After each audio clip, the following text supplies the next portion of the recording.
Hello students. तो आज के इस वीडियो में हम पढ़ने वाले हैं मिरर्स के कुछ न्यूमेरिकल क्वेश्चन। ये फिजिक्स का जो है पहला चैप्टर है।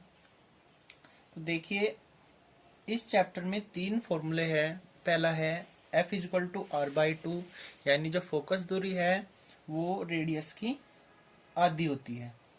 दूसरा है 1/f equal to 1/v plus 1/u, यानी कि ये फोकस दूरी और प्रतिबिंब की दूरी और वस्तु की दूरी में रिलेशन है। और तीसरा है आवर्धन का, m इजक्वल टू -y/x और इजक्वल टू होता है v/u।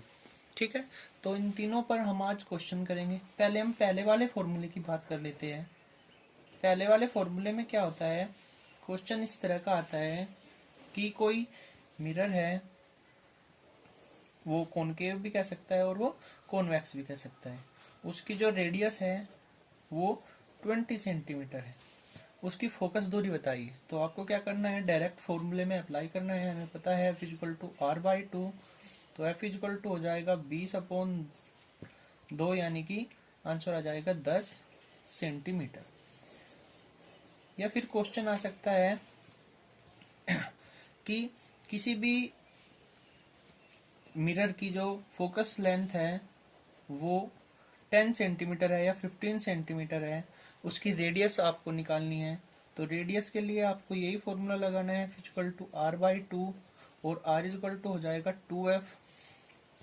ठीक है, वैल्यू रख देंगे f की, तो आंसर कितना आ जाएगा 30 सेंटीमीटर। तो ये पहले फॉर्मूले पर क्वेश्चन है। इस तरह के क्वेश्चन एग्जाम में आते हैं। अब बात करते हैं दूसरा क्वेश्चन, दूसरे वाले फॉर्मूले की। दूसरे वाले फॉर्मूले में कैसे सवाल आएंगे, कह देंगे कि कोई कॉन्वेक्स लेंस है। पहली तो बात कह दिया कॉन्वेक्स है, यानी कि हमारा कौन सा दर्पण है, उत्तल दर्पण। उसकी फोकस लेंथ है 15 सेंटीमीटर। ठीक है, और जो हमारी प्रतिबिंब की दूरी है, यानी कि जहां पर हमारा इमेज बन रहा है, वो बन रहा है 10 सेंटीमीटर पर। और u की वैल्यू हमें ज्ञात करनी है, यानी ये बताना है कि जो ऑब्जेक्ट है वो कहाँ पर रखा है। तो हमें क्या करना है, सबसे पहले तो हम क्या करेंगे, एक कॉन्वेक्स मिरर का इमेज बनाएंगे। अब हमें पता है हम इसमें जो ऑब्जेक्ट रखते हैं वो लेफ्ट साइड में रखते हैं, यानी u की वैल्यू निगेटिव आएगी।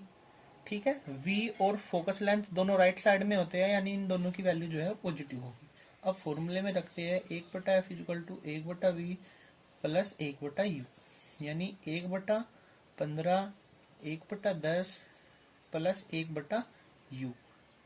10 को इधर ले आएंगे, 1/u equal to 1/15 minus 1/10। LCM ले लेंगे, एलसीएम आ जाएगा 30, 2 माइनस 3, और 1/u इक्वल टू -1/30 और u इक्वल टू -30। माइनस, अगर आंसर में माइनस आ रहा है तो इसका मतलब ये नहीं है कि आपका आंसर जो है वो गलत आया है। माइनस चीज इसलिए आया है कि ऑब्जेक्ट जो हमारा है वो लेफ्ट साइड में रखा हुआ है, यानी u इक्वल टू कितना आ जाएगा -30 सेंटीमीटर। ठीक है, माइनस किस लिए है, क्योंकि ये लेफ्ट साइड में इमेज बनेगा। अब बात करते हैं हम तीसरे वाले फॉर्मूले की।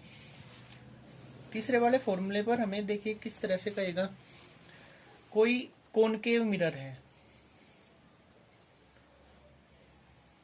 ठीक है, उसकी फोकस लेंथ 10 सेंटीमीटर है। हमारा ऑब्जेक्ट रखा है 20 सेंटीमीटर दूर। ठीक है, और उसकी लंबाई जो है, जो ऑब्जेक्ट की हाइट है वो है 1 सेंटीमीटर। ठीक है, एक तो हमें v की वैल्यू ज्ञात करनी है और एक हमें y की वैल्यू ज्ञात करनी है। ऐसे क्वेश्चन को हम किस तरह करेंगे, देखिए सबसे पहले हम v को फाइंड करेंगे। तो इस सेकंड फॉर्मूला ये लगेगा 1/f equal to 1/v plus 1/u, यानी 1/10। अब देखिए कॉनकेव मिरर है तो फोकस लेंथ कैसी होगी, निगेटिव होगी। u भी कैसा होगा, निगेटिव होगा। तो यानी -1/10 इक्वल टू 1/v प्लस 1/-20। ठीक है, यानी -1/10 इक्वल टू 1/v माइनस 1/20। इसे इधर ले आएंगे, 1/v equal to 1/20 minus 1/10। 1/v equal to LCM लेंगे, 20 1 minus 2। 1/v equal to minus 1/20 और v इक्वल टू -20, यानी हमारे जो इमेज बनेगी वो लेफ्ट साइड में ही 20 सेंटीमीटर पर बनेगी। ठीक है, अब बात करते हैं y की वैल्यू। हम ये वाला फॉर्मूला लगाएंगे मैग्निफिकेशन का, आवर्धन का। y upon x is equal to v upon u.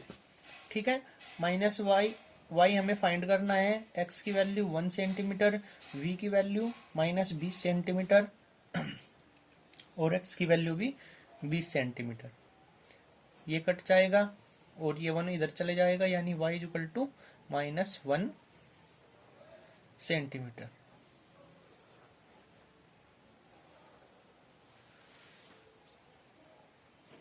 ठीक है, तो ये था हमारा,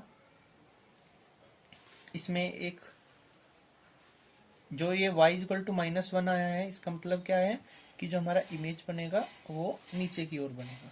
ठीक है, तो ये थे पहले चैप्टर के न्यूमेरिकल्स क्वेश्चन।